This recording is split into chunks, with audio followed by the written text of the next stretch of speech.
Hi there, it is Kamilah Rose with the Bliss Institute, and it is the full moon in Capricorn. So, yesterday, like I said, I felt awful. I still felt a little off this morning, so stayed home, rested up, slept most of the day, and now I am awake at least. I feel better, which is a good thing. And I think that, like I talked about yesterday, this is sign and symptoms of this Capricorn eclipse energy. Capricorn and Cancer are just so much like butting heads that it's insane. And at one side we want to just like be in our feelings and eat all the things and hang out with our friends and just be like all in our feelings, and on the other side we want to be highly productive. We want to get systems in place. We want to know, where's our money going, where's our life going, what's our 5-year, our 10-year plan.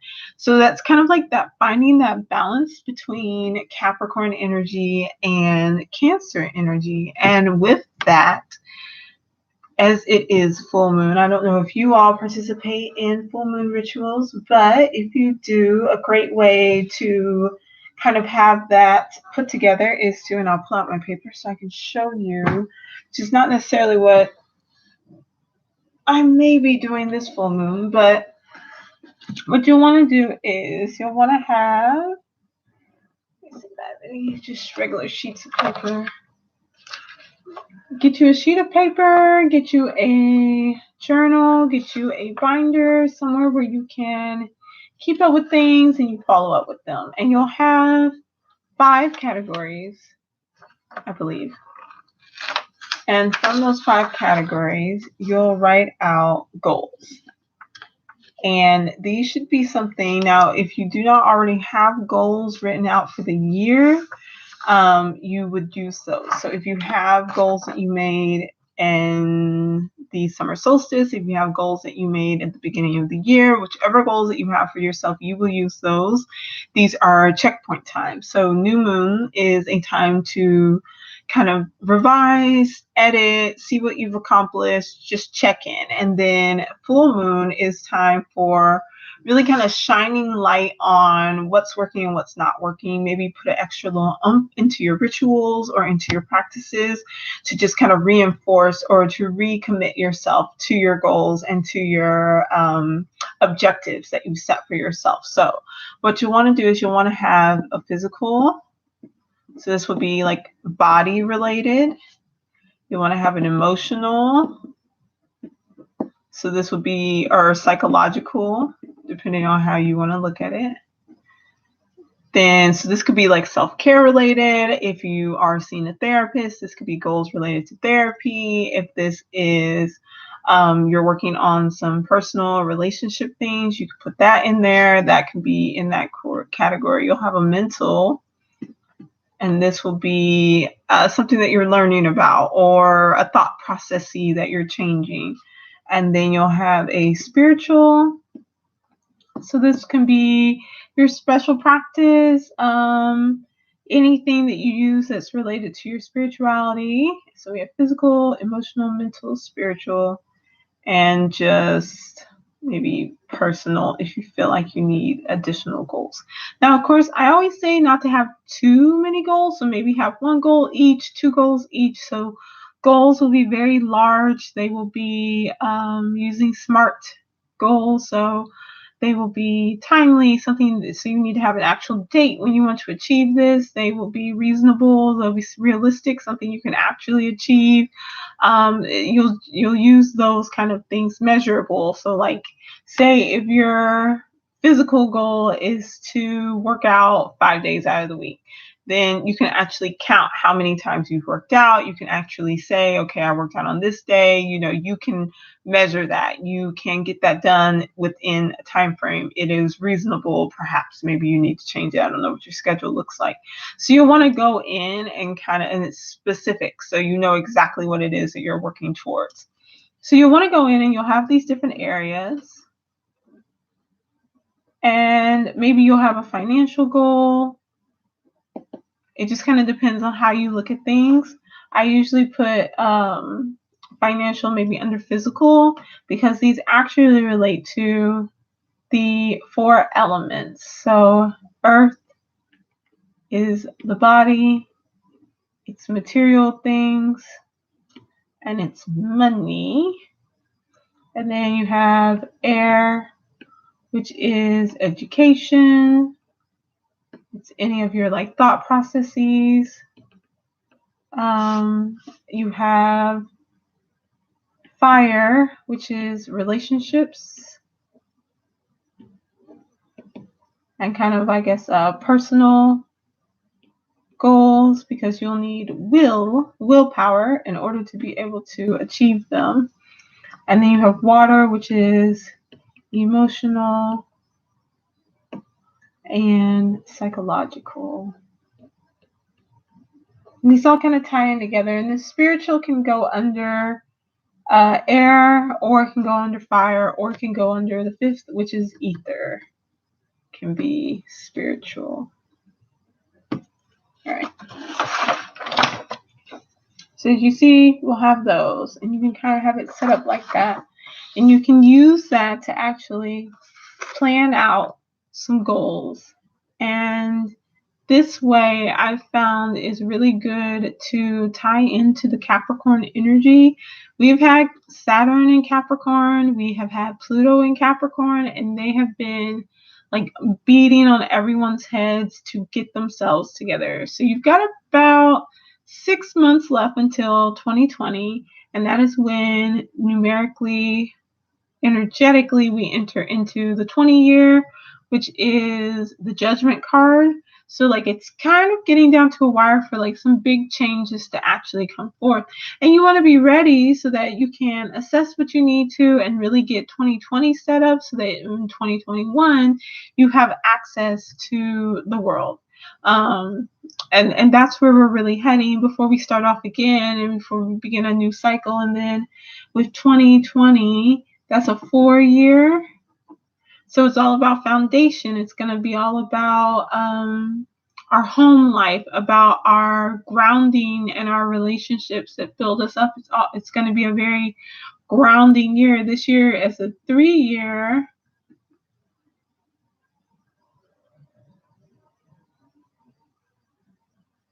Is this year a 3 year? Seriously. As a 3 year, it's going to be way more about social. So about socializing, social media, the power of social media. Things will be a lot more concrete. It's more of an airy energy for this year, and it'll be much more of an earth energy for next year. Much more concrete, much more tangible, like things that you can actually touch, as opposed to we're really in a very like thought heavy time right now. It's all about words and language and speaking. As the third, we really be looking at the third chakra, so the throat chakra, so they do all tie together. Fourth year, we'll be looking at the fourth chakra, so the heart chakra. It'll be a good time in 2020 to take a look at your relationships. So do that self-work so you can really be where you want to be when it's time for those relationships to like head to the stage, to be in that area of being reviewed and analyzed and judged in 2020. So anyway, so you should have your goals, maybe one goal per each if you're not used to setting goals and kind of checking in with them. And then from there, you can make some objectives. So say you can have yearly goals, you can have quarterly goals, you can have monthly goals, you just kind of set it up.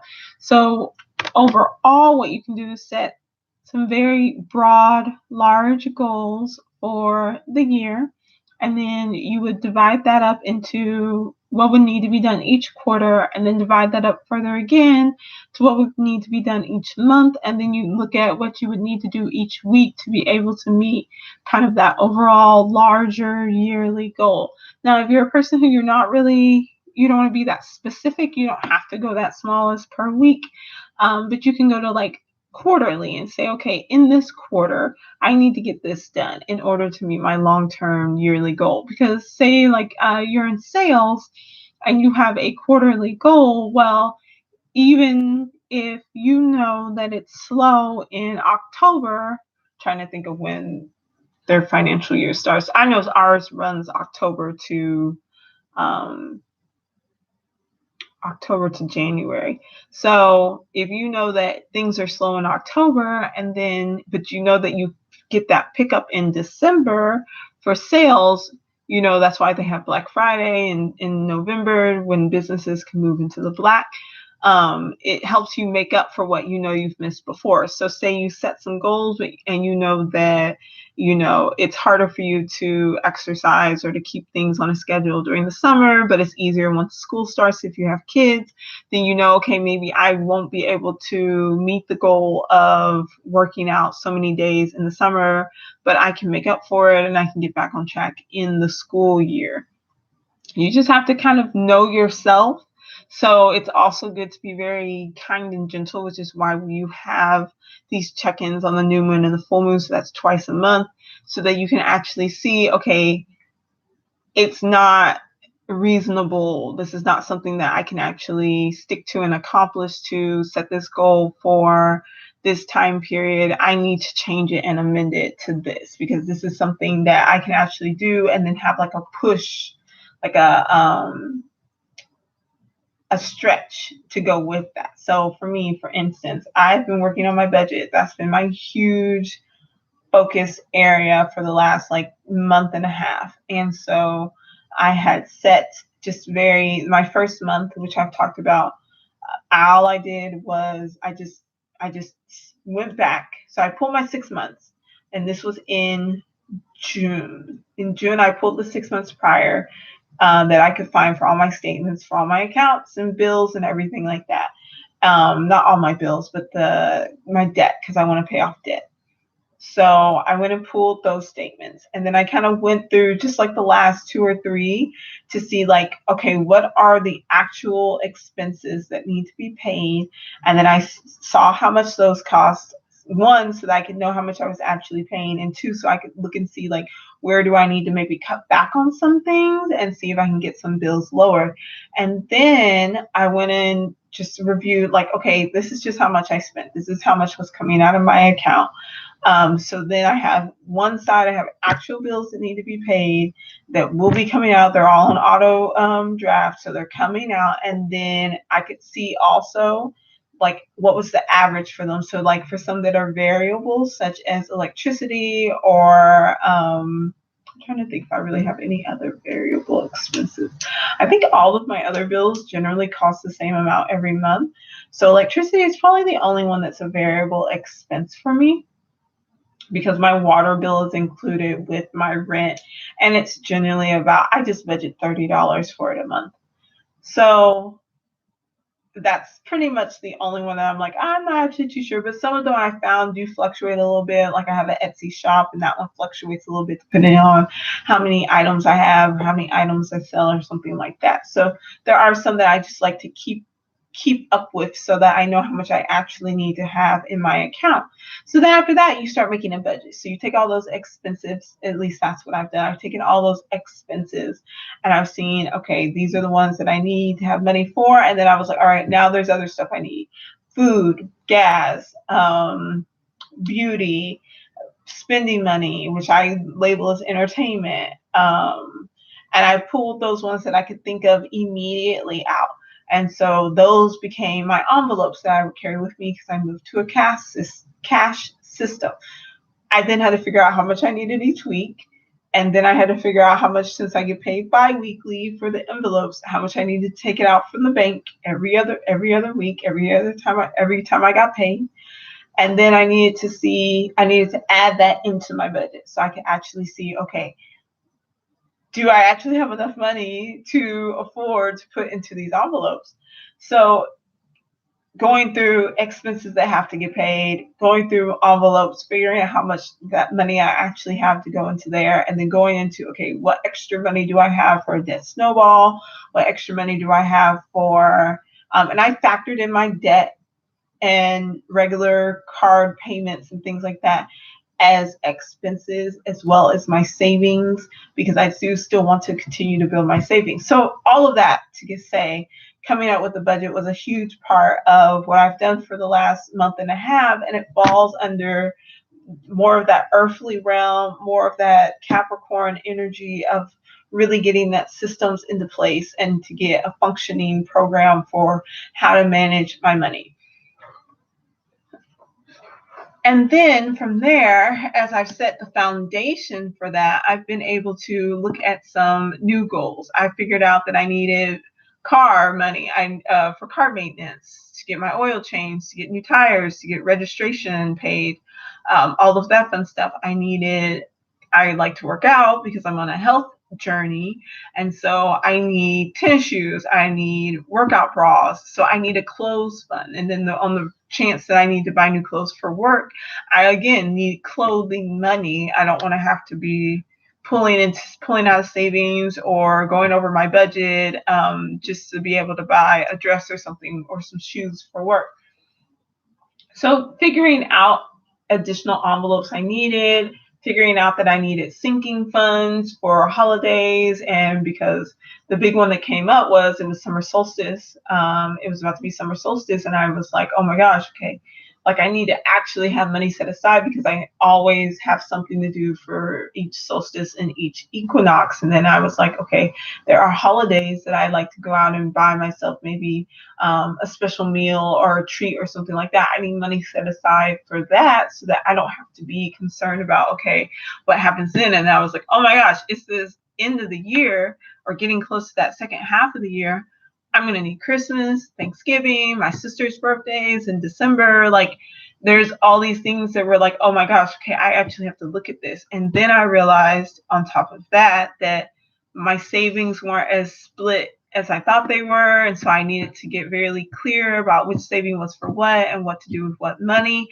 And it really helped me to kind of like pull all these different things apart and do a very Saturn activity of getting organized and becoming very analytical and actually taking the time to set things aside to do that.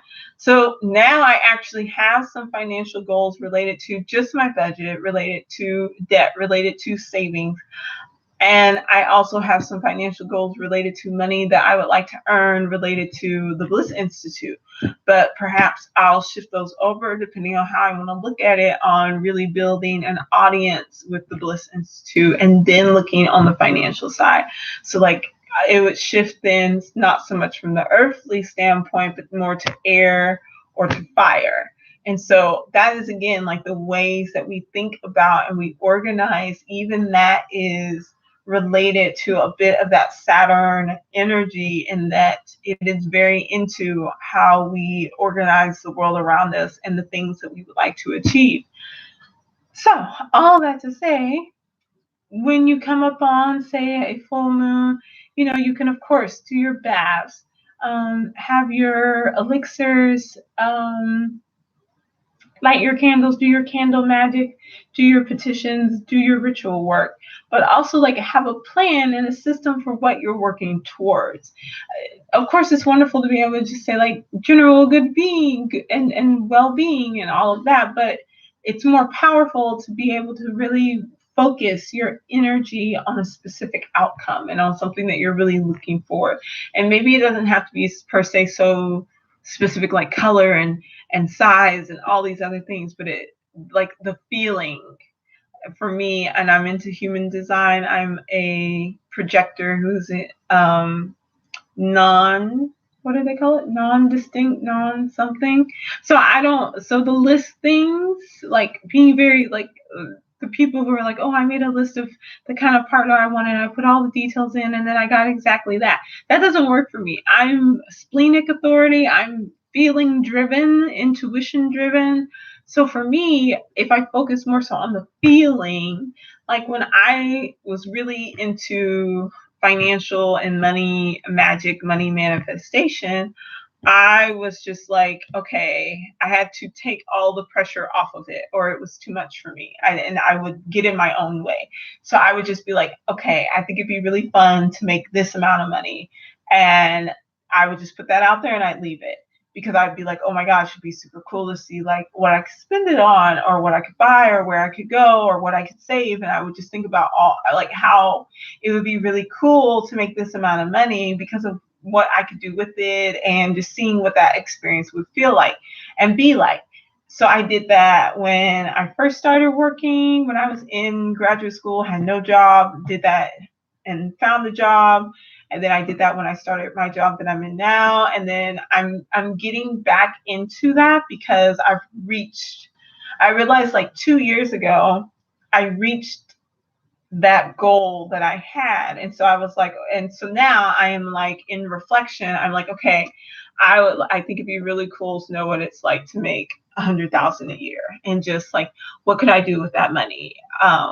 Would I pay off debt with it? Would I go on vacations with it? Would I invest into, a home with it, which is one of my long-term goals, is to buy a house. Like, like thinking about like how fun it would be and how cool it would be to make that much money is a shift for me that works better than being like, okay, I got to make this much and I'm going to hustle, or I'm going to make this much and I'm just going to let it, be out there. I know Abraham Hicks, they have a lot that's about getting out of your own way by just making it really fun and making it where like maybe you don't think about it because then you're starting to put up blocks. But I really enjoy the aspect of just saying like it's going to be super fun, and like these are the ways that it's going to be fun. This is how it's going to be fun. So that's something you can also do. I also enjoy really taking like the petitions with the papers. So if you have spiritual deities that you work with, doing that daily work with them really will help and increase the likelihood that you will be able to get things that perhaps you are asking for long term. Ancestral work is so important. I have my ancestor altar right behind me, not in view, not in the bedroom, but so that I'm able to stay connected to that energy and to keep that blessing and to feed that energy continuously, and to give thanks and be thankful and be present in that way. And so, doing work with any of those things can maybe something that works for you. It could be working with elementals. It could be working with the elements, which are different than elementals.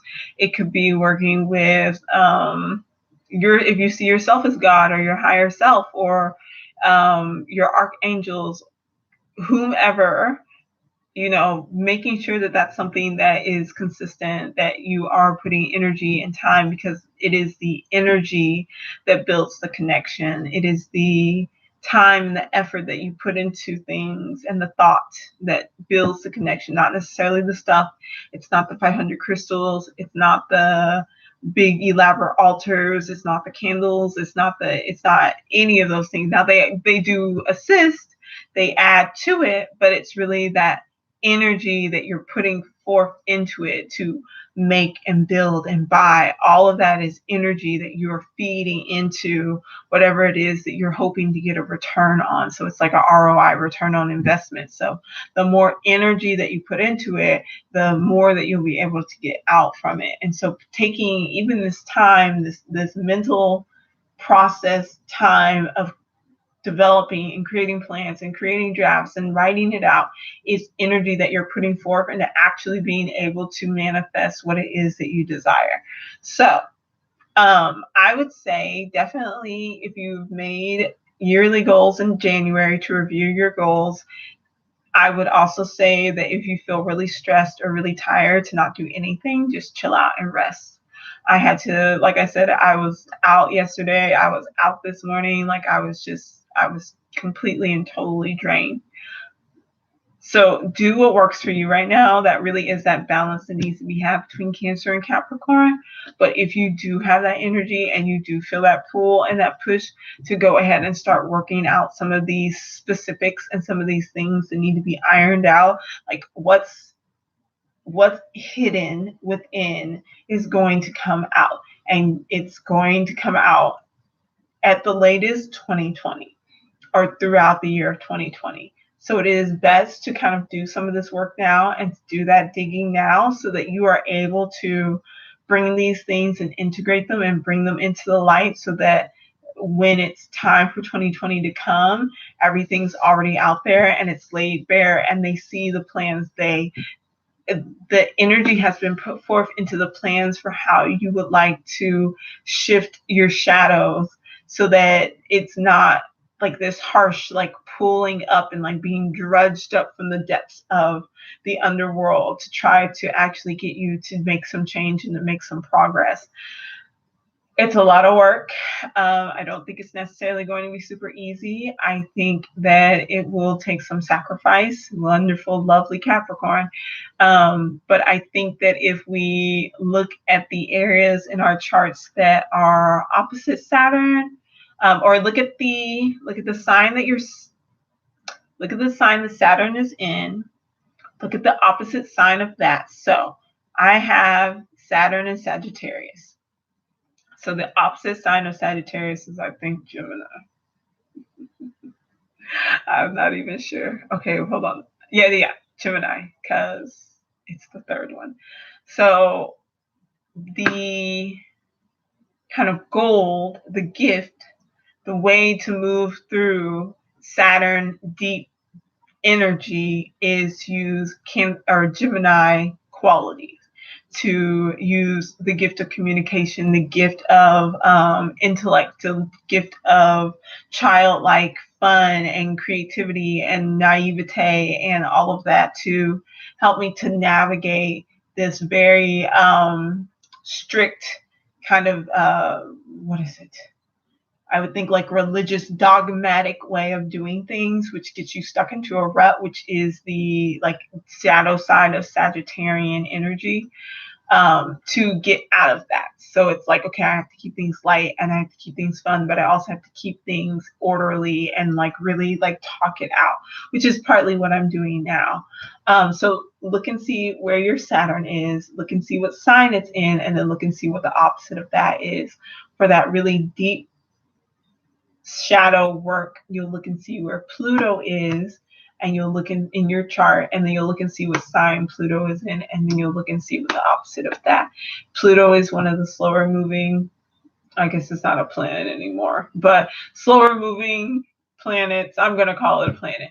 And because of that, many of us will have Pluto in the same area. It will change though. So I'm in the generation that has Pluto in Saturn. So then my opposite is Taurus. So that really gives like an interesting flow to that Uranus in Taurus and that change and revolution that's going on there with values, with money and all of that. And then like the shadow side, which is the reliance on partnership or well, that's because mine's the house that it's in, but the reliance on inheritance, the reliance on others helping to be able to achieve success. So I won't even get into the whole house thing. I'll come on tomorrow. That will be the topic for tomorrow. We'll talk about planets, and I'll make a note. I have a calendar, my big old tool calendar from Office Depot. I will make a note that tomorrow, and I'll have to figure out when I have time to do this because I have a late class that we are facilitating tomorrow. I will talk about the houses. July 17th. So live about astrological houses. Yes. So I'll go over that tomorrow, and we'll talk a little bit about how we have the planets, the signs, and then how the houses kind of add a little bit more clarity to how this impacts you. But yeah, definitely take a look at that. Definitely look and see if you have any planets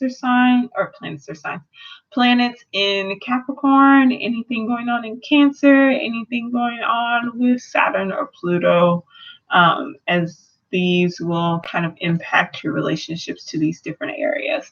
As also, since we're feeling so much coming from Capricorn, looking and seeing how your general astrological energy interacts with Capricorn can be helpful. I have one sign, one planet in Capricorn. I have literally, that is my only earth sign in my entire chart. I do not do well with earth energy per se. I am much more fire and water oriented. And so I can get a little bit of pushback from needing to be very structured and very organized and timely and all of that. I'd much rather just go with the flow and then, use up my energy as it comes. But I have to adjust and shift so that I can make what comes naturally for me work with the energy that is present right now. So that means I'm getting on board for what I can get on board with. And I actually find that the planning is really helpful to maintain my energy as opposed to it running out so quickly, because I burn through it so quickly. Taking things a little bit slower, and also being able to do really hard things, saying, okay, I have to rest, which is what I'm doing today, is part of the lesson. So happy full moon and eclipse in Capricorn. Take care of yourselves, be kind to yourselves and each other, and I will see y'all tomorrow. Bye-bye.